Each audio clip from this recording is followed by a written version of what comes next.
Vidyakunj health is wealth club દ્વારા તંદુરસ્તી અભિયાનની શરૂઆત ધારાસભ્ય શ્રી પૂર્ણેશ મોદી અને વિદ્યાકુંજ વિદ્યાદીપના ચેરમેન શ્રી જયંતિભાઈ પટેલના હસ્તે કરવામાં આવી હતી।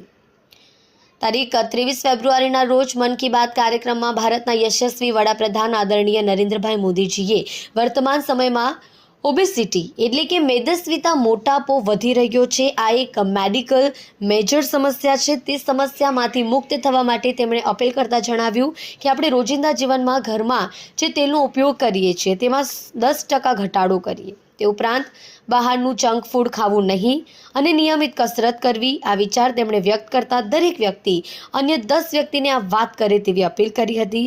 તેમણે વિશેષમાં જણાવ્યું હતું કે વર્તમાન સમયમાં દર 8 વ્યક્તિએ એક વ્યક્તિ આ સમસ્યાથી પીડાય છે, જે એક ચિંતાનો વિષય છે અને તેમાં પણ ખાસ બાળકોમાં મોટાપણું વધતું જાય છે।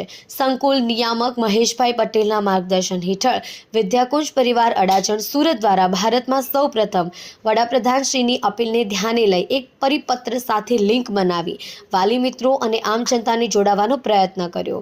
ગતરોજ ગુજરાતના મુખ્યમંત્રી શ્રી ભૂપેન્દ્રભાઈ પટેલ દ્વારા સ્વસ્થ ગુજરાત મેદસ્વીતા મુક્ત ગુજરાતની જાહેરાત કરવામાં આવી, ત્યારે વિદ્યાકુંજની આ પહેલમાં અભિયાનમાં આજ રોજ 500થી વધુ પરિવાર જોડાયા છે અને આજે સૌ સંકલ્પ કરે છે કે આ વિચારને અમે જન સુધી પહોંચાડવા એક વ્યક્તિ 10 વ્યક્તિને વાત કરી 2 દિવસમાં 5000 લોકો સુધી પહોંચાડવાના પ્રયત્ન સાથે સંકલ્પ સાથે આ અભિયાન આજરોજ શરૂ કરવામાં આવ્યું છે।